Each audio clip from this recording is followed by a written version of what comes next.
Now, you said that you've kind of floated between the two, the deep value of Ben Graham and the more quantitative That's right. value of Warren Buffett, but that Warren Buffett was more time consuming, but possibly more rewarding. That's right. I got lucky in the sense that when I took over in 1979, as a result of the 70s having been a decade that was difficult for equities, Very. Not just in the US, but throughout the world, there were plenty of, and at a time when we were small, so we could buy small cap stocks, there were plenty of, both in the US and outside the US, plenty of Ben Graham type stocks, deep value stocks. And that's what we bought initially. And then, particularly since I worked alone between 79 and 86. And then as I staffed up, hired a few analysts, we moved more towards the Buffett approach, which, as you said, is more time consuming, but potentially much more rewarding. And why is it more time consuming? Because you really have to look at the business and try to figure out what the 4, 5, or 6 major characteristics, both strengths and weaknesses of the business are. Because after all, Buffett himself said he was looking for businesses that had a moat around them. And that's more time consuming than the Graham approach, which is, to some extent, often it starts from the balance sheet. And he works out an adjusted net book value, and then he comes up with a net adjusted book value of 50. The stock is at 30. He buys it at 30. He's very patient. He sits on it, and as the stock moves to 40, 45, at 45 he starts selling. At 50 he's gone.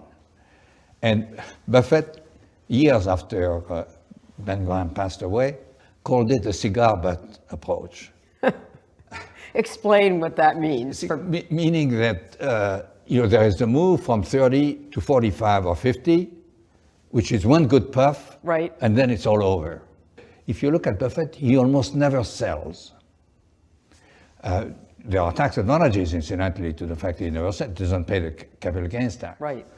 But also because he has come across successfully a great number of businesses with a sustainable competitive advantage. And a key question, if one adopts more or less the Buffett approach, is if the stock moves to what you think is the intrinsic value of the business, does one sell it automatically? And some value investors say, yes, you have to sell because it's fairly valued now. My point is, if it's modestly overvalued or moderately overvalued, and if you think you have a business that's really compounding, that creates value successfully over the years, you're probably better off holding on to it. And accept the fact that maybe for a while the stock does not go up, the profits have to catch up with the price of the stock. But to some extent, businesses that continue to be successful over the years are rare. You look at particularly now that you have the internet as a disrupting force. Right. You look at the newspaper business. It used to be a great business, and indeed a business where Buffett, Washington Post. That's right. That's right. Accumulating the Washington Post stock in the 73, 74 bear market. So the newspaper business is a great business, and then the internet comes in and confiscates much of the advertising. Right. Particularly the classified advertising, which was extremely profitable for the newspapers. And not all of a sudden, but over time, the newspaper business goes from being a very good business to being a good business, and to being a so-so business, and to being a not even so-so business. Which style are you? What is the Jean-Marie Eveillard style of value investing? What worked, do you think, for you? I think both work, but the truth is today, there are very few Ben Graham stocks available. There are some in Japan. There are some among micro caps and small caps in Europe and in the US, but there are few overall. What about from your vantage point of quality companies that are selling at below intrinsic value, or maybe even fairly valued? I mean, how do you look at, what's your view of the market? The quality businesses have become somewhat expensive because, people have said, hey, if I can buy, 3M or something like that with a 2% yield or even 3% yield or 2.5% yield, I would rather do that than buy a 30-year treasury bond at barely above 2%. So both in the US and outside the US, some of the high quality businesses have become, I think, somewhat expensive. But there is something else also. If you look at the US market, I think most investors are either in the camp of people who believe that the financial crisis is in the past, that we are back to normal, and that soon enough the economy will reach what they call escape velocity, which is 3% plus economic growth in real terms after inflation. Mm-hmm. And there is another group of investors who are very short-term investors, and there are many of them, who don't really, whose attitude is more along the lines of Chuck Prince's celebrated words, as long as the music is playing, I will dance. That's right. Let's dance. That's right. Mm-hmm. And those people, if at some point they feel that the market has turned and that things don't look too good, they will be immediate sellers because in a sense they're momentum investors, right? They like the idea of being part of what is currently fashionable. But the big question is, for the value investor who traditionally is involved mostly as a stock picker, I think a key question today is, I think today the value investor should pay more attention to the so-called top-down. And explain this, because traditionally the value investor was a bottom-up. That's right. You only paid attention to what was going on with a specific company. That's what you looked at. You look at a particular business, you try to understand the business. If you understand and you think you like the business, and if the stock is available at a reasonable price, you buy it, you sit on it. Tell me about why that has changed, and is that a permanent fixture now of your thinking? Because I think a key question today, and I don't have the answer to it, is are we still in the post-World War II economic and financial landscape, or are we in a new, so far undefined, possibly non-threatening, possibly threatening economic and financial landscape? And I think the late Peter Bernstein said sometimes what matters is not how low the odds are that something bad will happen. What matters is what the consequences would be if it were to happen. And that's why you have insurance, for instance, because it's that it's more catastrophic event that can destroy you. My people tell me I shouldn't use the word insurance. I should use the word protection. Indeed, the late Peter Bernstein also used the expression gold as protection against extreme outcomes. Yes.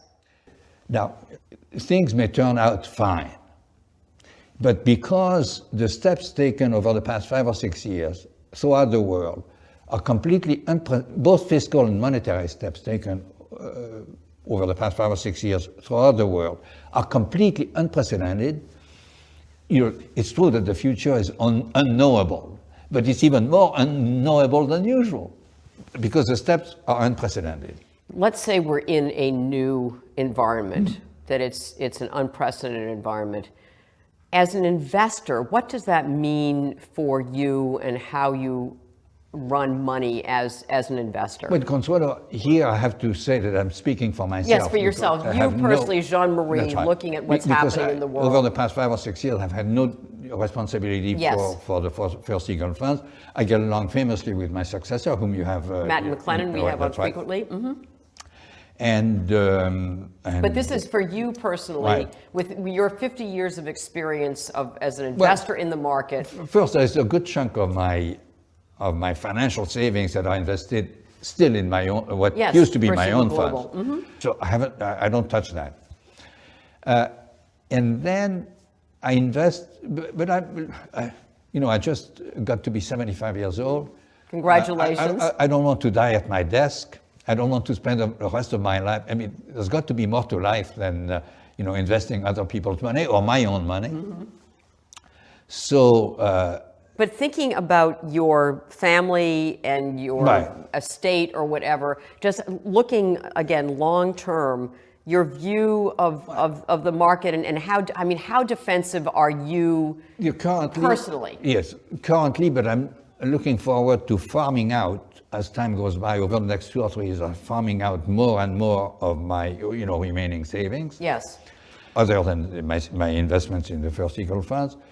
But currently in my personal account, I have some equities throughout the world.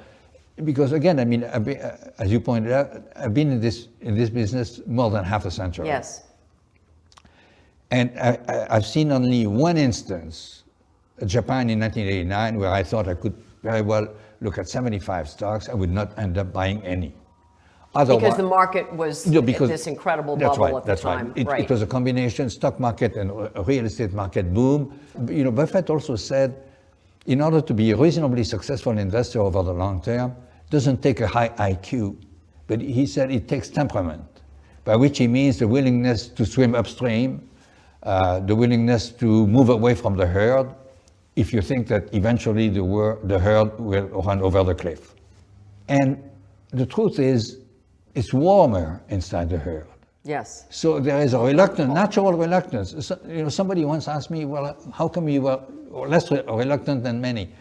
And I said, it may have to do, I'm not sure, but it may have to do with the fact, when I was growing up in France as a boy, late 40s, early 50s, in the summertime, I went to my grandmother's place. She took me to Mass on Sunday. And the priest in the small village would get up and give a sermon saying, on this earth, it's a valley of tears.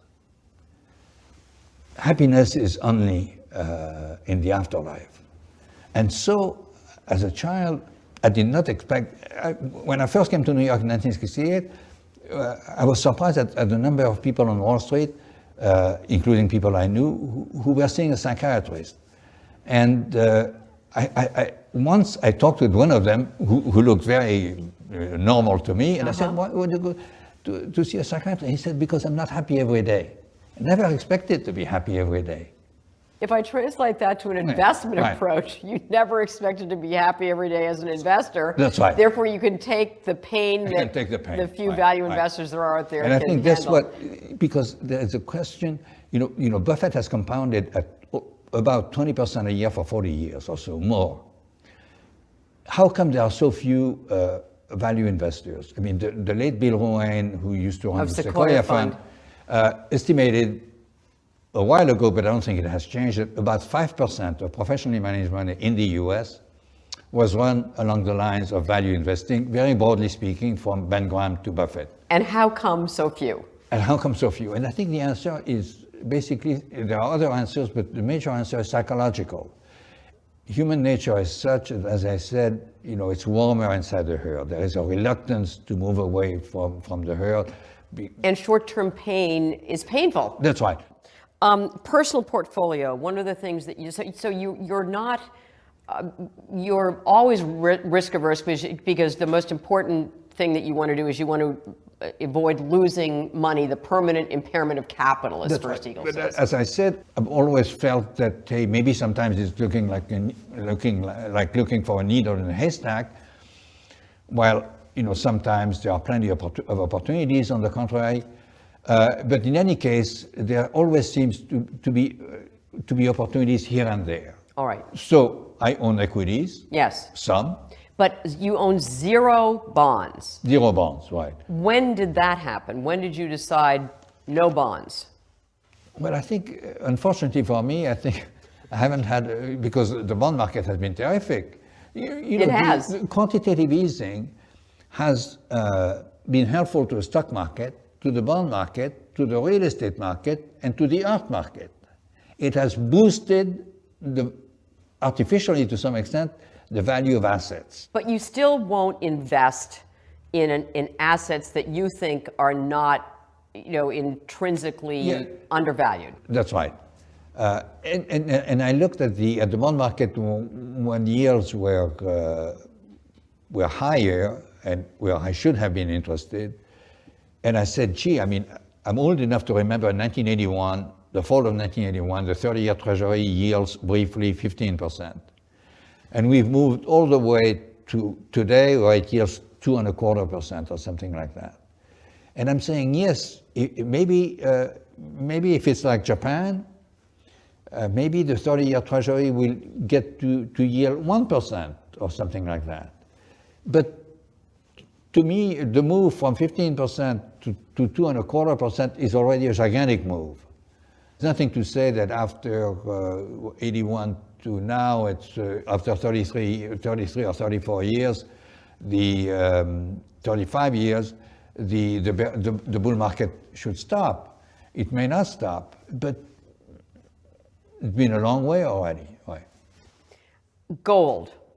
Right. First Eagle Global Fund, which we used to manage, has a maximum now of 10% Right. gold. You hold gold personally. Yes. What percentage of your portfolio is gold for you personally? That's right. But for me personally, I don't have to account to anybody, except it's not as if Yes. I'm running other people's money. It's my own money. I have to account to my wife, presumably. But otherwise, I don't have to account to anybody else. And I was always worried about, mutual funds. You have you have a few wealthy people, you have a few institutions as shareholders, but basically you have, middle class investments. Money that, in essence, the owner cannot afford to lose because it's supposed to help finance children's education or retirement. All right. And I was, I sighed a sigh of relief when I stopped being responsible because all of a sudden the burden was off my shoulders. Yes. So therefore, for gold, you are free now to do right. whatever you wish to do. And I have a bit more than 15% there. Combination gold bullion and gold mining Yes. stocks. Right. And is that a statement on your part about the dangers that you see in the market? What does that represent? It's a statement that, number one, I think there are risks which relatively few people seem to perceive. And number two, the stock market and other stock markets have more or less, tripled over the past 6 years. There is a price for everything. But because so few people seem to worry about the risks I see, and maybe they're right and maybe I'm wrong, the valuations seem to be on the high side. At the end of every interview, we ask each of our guests, what is the one investment that we should all own some of in a long-term diversified portfolio? What would yours be? My answer would be gold bullion. Not necessarily in an enormous size of a portfolio, but some. Right? Because I think it provides protection against extreme outcomes, and extreme outcomes may not happen, but at the same time they may. Jean-Marie Eveillard, it is such a treat to have you here on Wealth Track. It's always a pleasure.